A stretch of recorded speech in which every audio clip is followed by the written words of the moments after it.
चलिए रुख करते हैं अगली खबर की ओर। प्री डीएलएड परीक्षा का आयोजन आज होना है। दोपहर 2 बजे से शाम 5 बजे तक यह परीक्षा आयोजित होगी और इस परीक्षा में करीब 6,69,913 परीक्षार्थी जो हैं वो पंजीकृत हैं। प्रदेश में 3,656 परीक्षा केंद्र बनाए गए हैं जहां पर परीक्षा का आयोजन होगा।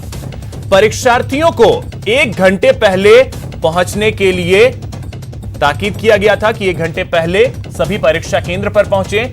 परीक्षा के लिए 728 प्राधिकृत अधिकारी नियुक्त किए गए हैं।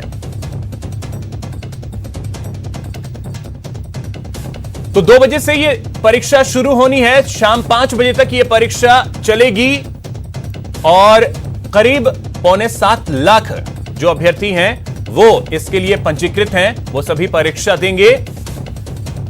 3,500 परीक्षा केंद्र बनाए गए, 3,656 परीक्षा केंद्र सभी 33 जिलों में। सभी परीक्षार्थियों को तमाम जो कोरोना के गाइडलाइंस हैं उसका पालन करते हुए परीक्षा केंद्र में एंट्री दी जाएगी और उसके बाद वो अपनी परीक्षा दे पाएंगे। तो ये तस्वीरें भी हम आपको दिखा रहे हैं। देखिए परीक्षार्थी जो है वो परीक्षा केंद्रों पर पहुंच रहे हैं, थर्मल स्क्रीनिंग उनकी की जा रही है और सोशल डिस्टेंसिंग का जो पालन है वो करवाया जा रहा है सभी परीक्षार्थियों से।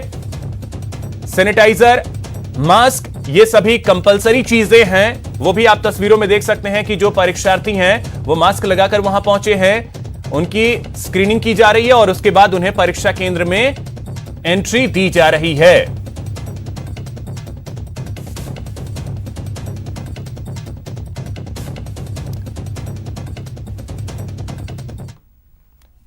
तो चलिए इस वक्त हमारे सहयोगी कपिल श्रीमाली उदयपुर से और शाकिर अली कोटा से हमारे साथ जुड़ गए हैं। शाकिर, सबसे पहले मैं आपके पास आ रहा हूं, आप किस परीक्षा केंद्र पे मौजूद हैं और वहां की तस्वीर क्या है? वहां किस तरीके से तैयारियां हैं, परीक्षार्थी पहुंच रहे हैं?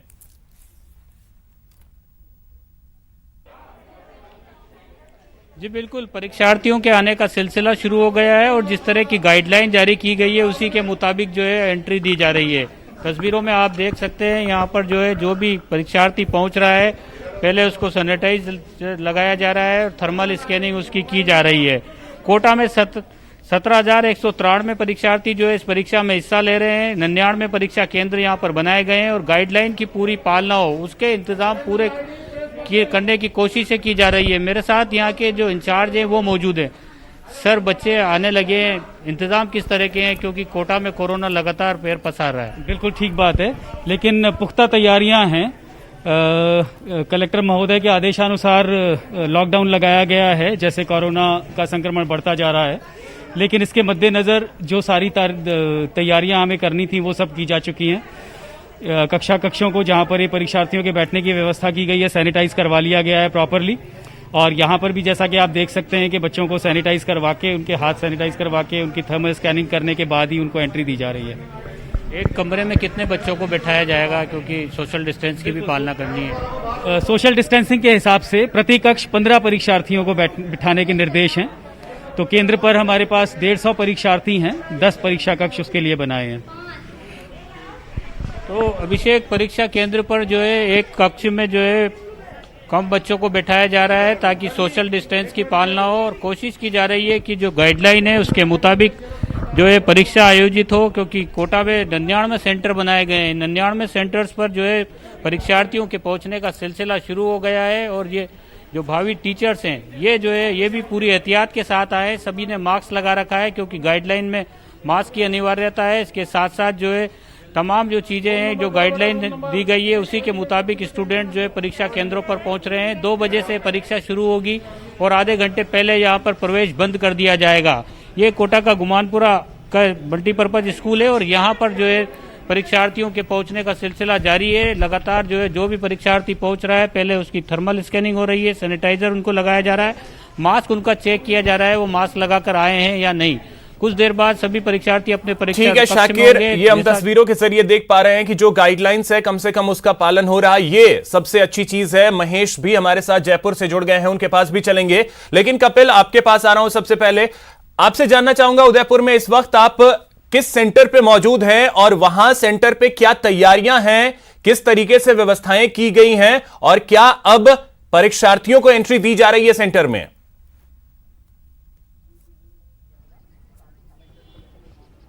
देखिए, हम इस समय उदयपुर के गुरु गोविंद सिंह स्कूल पर बने सेंटर में मौजूद है। उदयपुर में कुल 254 सेंटर बनाए गए हैं, जिसमें 39,780 परीक्षार्थी परीक्षा देंगे। विद्यार्थियों को प्रवेश देना शुरू कर दिया है। आप देखिए कि ये प्रवेश द्वार है, जहां पर सबसे पहले जो परीक्षार्थी है उनकी कतार लगाई गई और गेट पर ही सभी की थर्मल स्क्रीनिंग की जा रही है। थर्मल स्क्रीनिंग के साथ में सभी के हाथ सैनिटाइज कराए जा रहे हैं और ये चेक किया जा रहा है कि सभी मास्क लगाकर परीक्षा केंद्र के अंदर प्रवेश करें।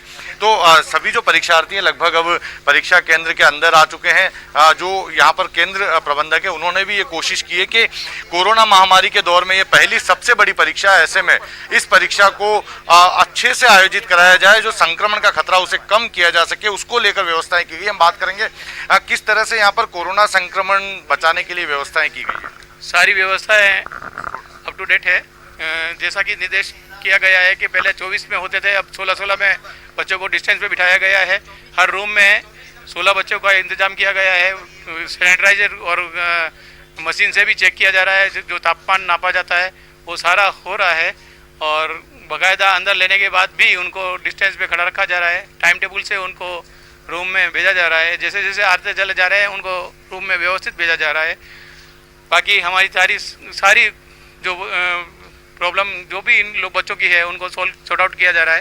देखिए, तो कुल मिलाकर परीक्षा केंद्र के बाहर भी ये व्यवस्थाएं की गई है कि बच्चों को पहले हाथ उनके सैनिटाइज कराया जाए, थर्मल स्क्रीनिंग की जाए और परीक्षा केंद्र के अंदर जो रूम बने हुए वहां पर भी पहले के मुकाबले परीक्षार्थियों की संख्या कम कर दी गई है। एक रूम में केवल 16 बच्चों के बैठने की व्यवस्थाएं की गई है। पहले 24 बच्चों को बिठाया जाता था, लेकिन अब टेबल्स को दूर दूर लगा दिया गया है ताकि जो इस संक्रमण का खतरा है इसको कुछ हद तक कम किया जा सके। जी बिल्कुल। महेश, जयपुर की स्थिति आपसे देखना चाहेंगे कि वहां किस तरीके से तैयारियां की गई हैं, स्टूडेंट्स को एंट्री दी जा रही है और साथ ही साथ क्योंकि जयपुर में जोधपुर के बाद सबसे ज्यादा मामले राजधानी में ही आए हैं, तो इसको लेकर के और विशेष सतर्कता बरतने की जरूरत है, तो वहां किस तरीके की तस्वीर है?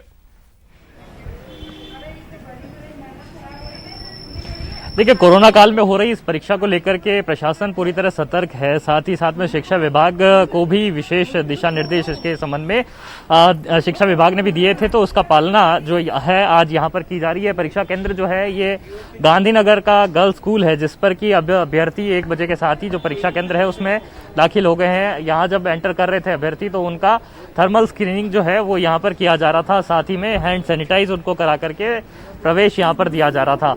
और अभी जो अभ्यर्थी हैं वो अब जो परीक्षा कक्ष हैं उनमें पहुंच चुके हैं और यहाँ पर परीक्षा देते हुए अभी जो परीक्षाएं हैं वो यहाँ पर दे रहे हैं। लेकिन मैं परीक्षा कक्ष की जो तस्वीर है वो आपको दिखाने की कोशिश करूंगा और ये भी जानने की कोशिश करूंगा कि किस तरह से जो है यहाँ पर आप लोगों ने किस तरह की तैयारियां की है। 555 कैंडिडेट्स हैं, उनके लिए 15 के हिसाब से एक रूम में व्यवस्था की गई है, जो गाइडलाइन थी उसके हिसाब से। परीक्षा कक्ष में किस तरह की आप मना कर रहे हैं, तो मुझे जानना है कि किस तरह से परीक्षा कक्ष में 15 की सीटिंग है और जैसे हॉल है तो उसमें 15 की एक लाइन बनाई गई है, ऐसे 8 लाइनें उसमें है और 555 जो कैंडिडेट है उनकी व्यवस्था 15 के हिसाब से ही की गई है। मास्क लगा करके अभ्यर्थी हाँ, सेफ डिस्टेंस रखा गया है जो भी गाइडलाइन है और सबने मास्क लगा रखे हैं। सैनिटाइजर की व्यवस्था स्कूल के द्वारा की गई है। ऐसा अक्सर देखने को मिला 10th और 12th के जब एग्जाम थे तब बाहर यहाँ पर काफी भीड़ हो रही थी और अभिभावक जो थे पेरेंट्स की थी और क्योंकि 10th के बच्चे छोटे होते हैं तो वो आधा घंटे 1 घंटे पहले पहुंच गए, तो जब सेंटर खुलेगा जो टाइम है सेंटर का उसके बाद स्कूल की व्यवस्था होती है। वो पुलिस में हमने लेटर पहले से दे रखा है और पुलिस से भी लोग आए हुए हैं बाहर की व्यवस्था देखने के लिए। बाकी स्कूल की व्यवस्था हमारे टीचर्स लगातार देख रहे हैं और सेफ डिस्टेंस का पालन किया जा रहा है। डिस्टेंस का पालन किया जा रहा है। और चलिए बिल्कुल महेश, तो ये तस्वीरों को हम देख पा रहे हैं कि कम से कम व्यवस्थाएं जो हैं कोरोना गाइडलाइंस को ध्यान में रख के की गई हैं, ये अच्छी चीज है। फिलहाल बहुत शुक्रिया महेश, कपिल और शाकिर आपका इन तमाम जानकारियों के लिए। फिलहाल यहां रुकेंगे एक छोटे से ब्रेक के लिए।